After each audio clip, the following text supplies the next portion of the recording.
Using one of these in the Caribbean is the ultimate water sports experience. But on one island, you might be surprised how difficult it is to actually hire one.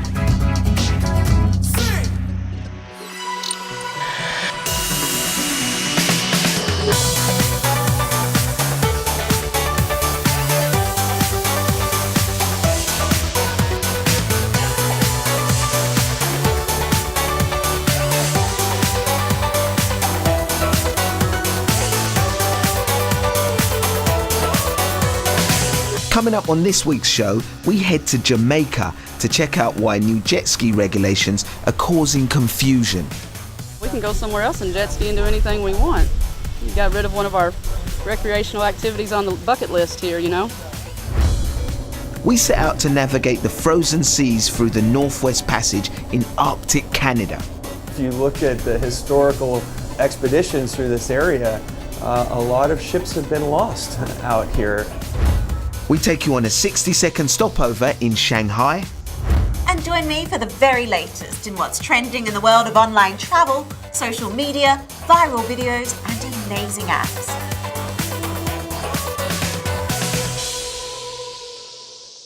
Hello and welcome to the Travel Show with me, Adia Depitan. This week coming from Ocho Rios in Jamaica. And when you see such a beautiful ocean, it's no surprise that so many people want to come here to enjoy it. Now, new regulations are in place to govern the operators who hire jet skis out to tourists here. But what's the best way to ensure you stay safe when you take a jet ski out on the water wherever you are in the world? Every city, every garrison, every town, every gully. The island of Jamaica is hugely popular with holidaymakers. In fact, the numbers who visit each year almost outweighs the 3 million who actually live here.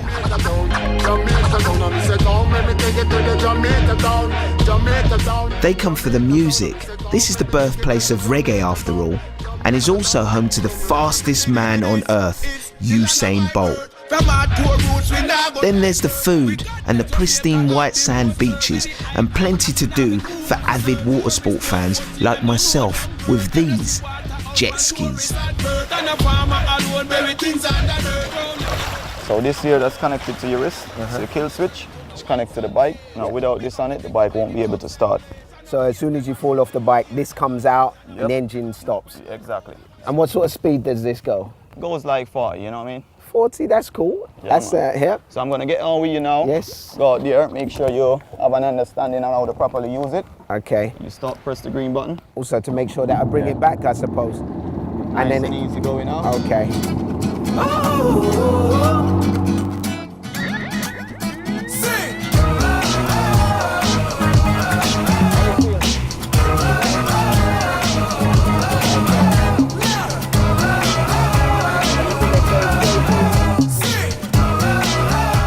Now I've had my safety briefing, it's time to go it alone. It is a lot of fun. I mean, the real temptation, because you've got so much power, is that you want to accelerate off, but I think that's probably not the right thing to do, but I could see myself enjoying this a lot. See you later! I told her my name, I said it's nice to meet you, then she handed me a bottle of water filled with tequila. I already know she's a keeper, just from this one small act of kindness I'm in. While I'm on the water, the police arrived, and I'm told to return to the beach. Demar explains that there's been lots of confusion over new rules that have been placed on jet ski operators here. Why did this happen? All right, basically what caused this to shut down, there was an accident in Negril. The tourist was swimming outside of the swimming zone, a jet ski was coming, and the guy bounced him, and they shut down all jet ski. Tourists can pay anything up to $100 an hour to hire a jet ski, and it's a very lucrative business for some locals. But to the surprise of these visitors, jet ski activities are off limits on this beach in Ocho Rios. We can go somewhere else and jet ski and do anything we want. We got rid of one of our recreational activities on the bucket list here, you know. Following 3 tragic accidents in the space of 6 months, the government introduced a ban on the use of jet skis in February. Just checking the serial number. to ensure that it matches with the documentation that was submitted to us. Authorities said they needed time to re-evaluate the industry, which was pretty much unregulated, to create a safer environment for both jet skiers and swimmers. There are now safe swimming zones which have been introduced and strict speed limits. I think it will send the right message. It will say to visitors to our country that we are keen on safety, and that we want them to enjoy our beautiful country in the safest manner there is. So I think it's actually a positive as opposed to a negative as it relates to tourism in our country. Go to your left. Now every jet ski on the island has to be re-registered with the Jamaican Maritime Authority, and if the craft is hired by a tourist, the owner is also required to apply for a permit from the Jamaican Tourist Board. And it's not just in Jamaica where they've had a crackdown on jet ski safety. Places like Hawaii, Mexico and Florida have also seen their share of serious accidents, mainly because of carelessness on the part of the driver. It happened here, along a stretch of cottages on the east side of Canandaigua Lake. The jet ski accelerated and crashed into the break wall. New details tonight about two children rushed to the hospital in a helicopter. They were with a group of friends out on the lake when one of them drove a jet ski over the kids. We want to make sure that the industry going forward is properly monitored, regulated and insured, so that persons who do get into that business and continue in that business, we have a much steady, much more stable environment for everybody. But for some local business owners, they claim the hike in insurance premiums now being levied on commercial jet ski operators is pushing them out of the industry. It's hoped a solution can be found, but their future doesn't look certain. Right now, I'm kind of thinking like whether I should try to go in this or get out of it, because I don't see where it's working.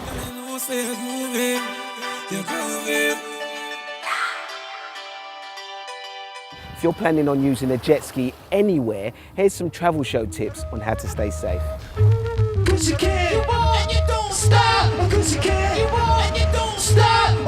If you're a newbie to jet skiing, make sure that you've been shown the basics before getting on one of these crafts.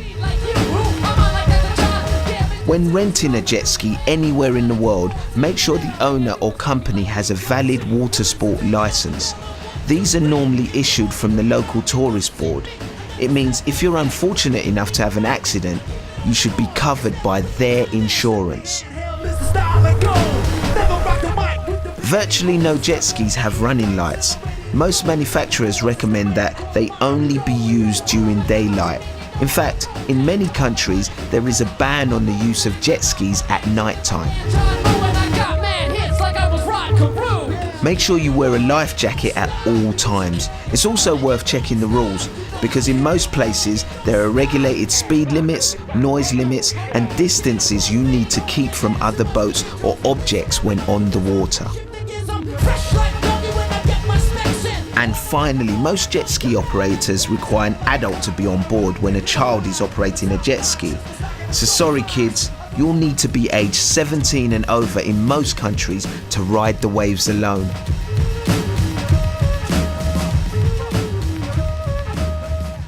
I hope you found that useful. Now it's time for your weekly travel update.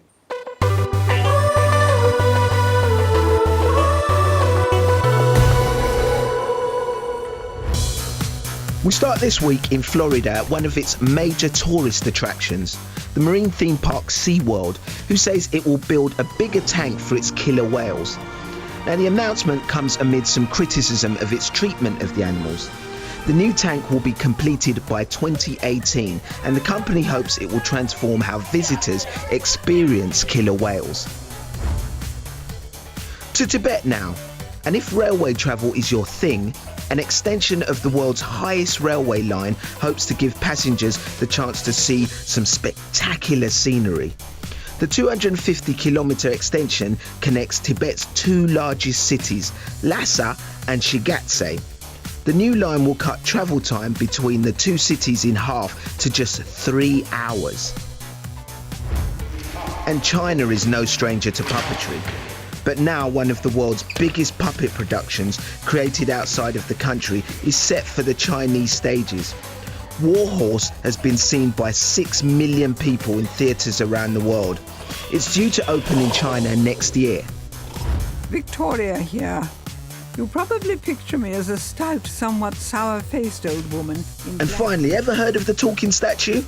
Well, in London and Manchester, they've begun talking. If you read my stories, you will never once find me wearing a deer stalker hat. An innovative art project has users scan codes on the monuments using their smartphones.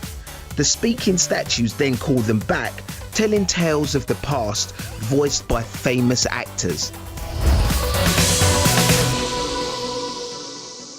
Still to come on The Travel Show. We braved the freezing seas of northern Canada in search of the legendary Northwest Passage. Well, this is really quite something. We're in the middle of an Arctic storm. The winds are about 55 kilometers an hour and the waves 10 meters high. So see you after the break.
The Travel Show, your essential guide to wherever you're heading. Hi, you're watching Trending Travel, our roundup of all that's weird and wonderful in travel-related bits and pieces on the web and on social media. Let's kick off with some jaw-dropping videos. Now, geeks like me love a good infographic.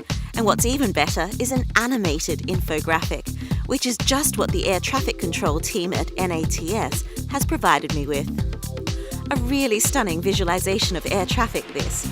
We've sped it up a bit, but it's the sheer volume of flights going backwards and forwards between Europe and the States that amazed us, and also the complicated cluster of routes in the skies above Europe. Flash mobs might be so last year, but they're still hot in summertime New York. So far, over 6 million people have clicked onto this YouTube clip of the cast of The Lion King taking their performance underground in the Big Apple.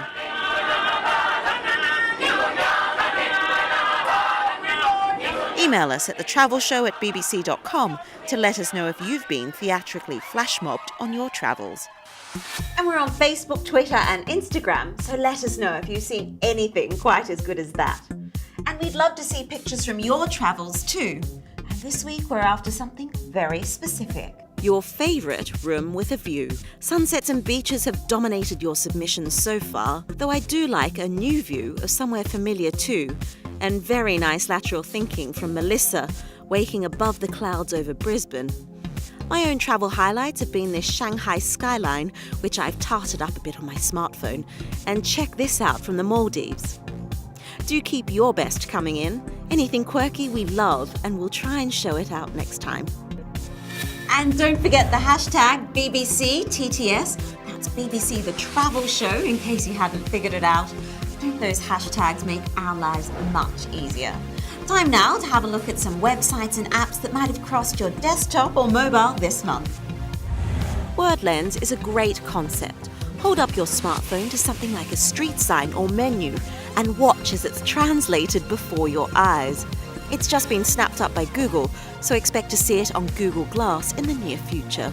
It's not always word perfect and not available in some of the more complicated written languages, like Japanese, but it might just give you a good idea of what you're ordering. At the moment, it's free to download, but rather sneakily, you have to pay almost $10 for a translation pack. Drone photography has really taken off in the travel world. These lightweight mini copters can deliver some stunning perspectives and certainly liven up your holiday snaps. DIYdrones.com is full of information and advice on how to buy and even build your own eye on the sky.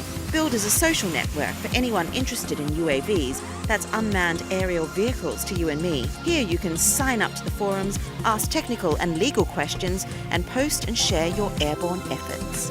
If there's any more suggestions you'd like to share, here are our contact details once again. But before we go, here's what you've been saying about the travel show recently. We had our knuckles rapped by RJ Mendera, who tweeted us after seeing Krista helping to make beer at the Catskills Mountains of America recently. She's not wearing a hairnet. I will pass on that brew.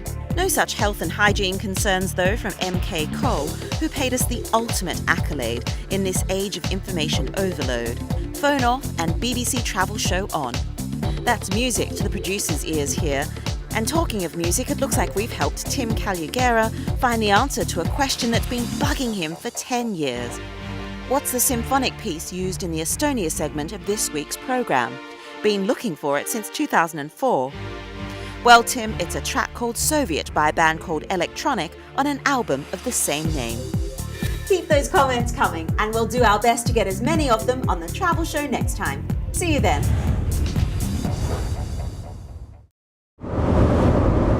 Thanks, Carmen.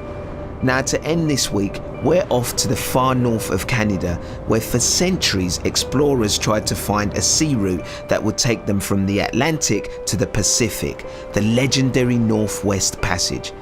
It was 70 years ago that a ship first managed to sail the route non-stop through the crushing ice floes that blocked the route for much of the year. To celebrate that amazing achievement, Karen Bowerman has been on a journey to try and recreate that historic first voyage.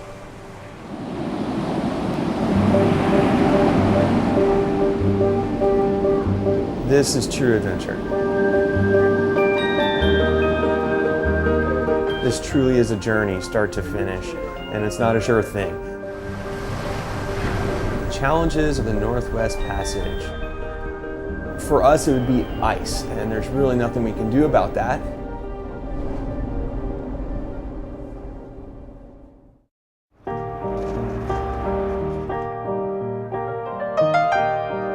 My journey began at Sissimut in Greenland, a remote settlement at the eastern entrance to the Northwest Passage.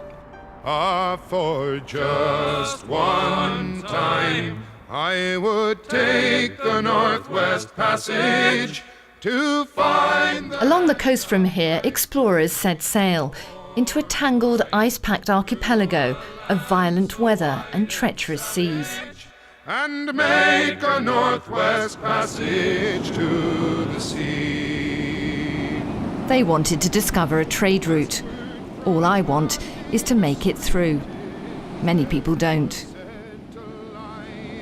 Sure enough, it's not long before the passage shows us what it's made of. Well, this is really quite something. We're in the middle of an Arctic storm. The winds are about 55 kilometers an hour and the waves 10 meters high.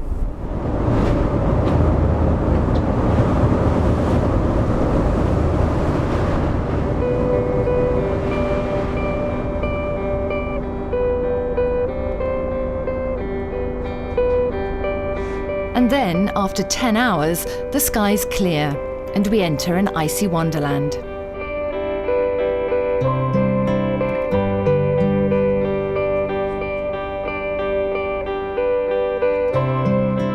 There are around 50,000 icebergs in the Northwest Passage, all as stunning, but this one takes our breath away. It's 3 kilometres long and a massive 20 metres above the water. It's probably come from the Petermann Glacier.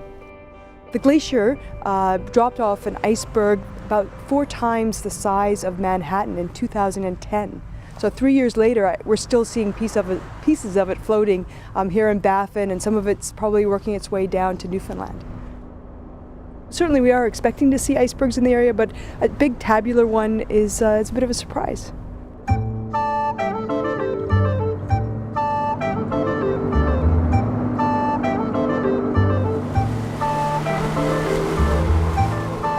On day 6, we visit Pond Inlet, a remote Inuit community on Baffin Island.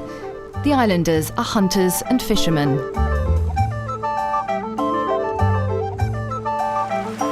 We eat seal, narwhal, walrus, fish, caribou. We eat polar bears too. And what does polar bear taste like? It almost tastes like you know those spare ribs without salt, without the sauce. Right, spare ribs. Yes. So when you have polar bear, is that a treat? Yes. Everything that the hunters get is a treat. Makes a change from going to the 2 shops. Yes. Today it's summer. The scenery is spectacular and the islanders can afford to smile. But a few months from now, temperatures will plummet and they'll have to cope with almost endless nights.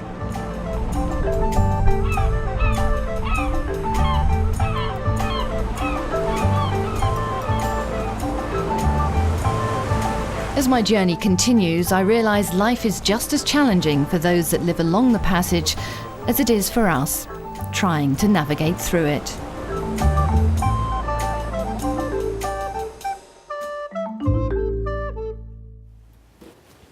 Well, that's your lot from the travel show this week, but coming up next week... Join Henry as he learns to get the best travel snaps out of his smartphone. That's good. Keep going. Do you mind if I take a photo? 3, 2, 1.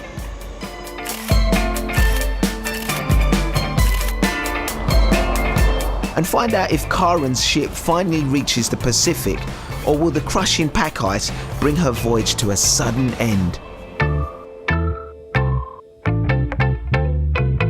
That looks good. Make sure you catch it if you can. Now, if you want to follow us on all our travels, head to our website or follow us on social media. All the details should be on your screens right now. But from me, Adia Depitan, and all the travel show team in Ocho Rios, Jamaica, it's Lieta Migan.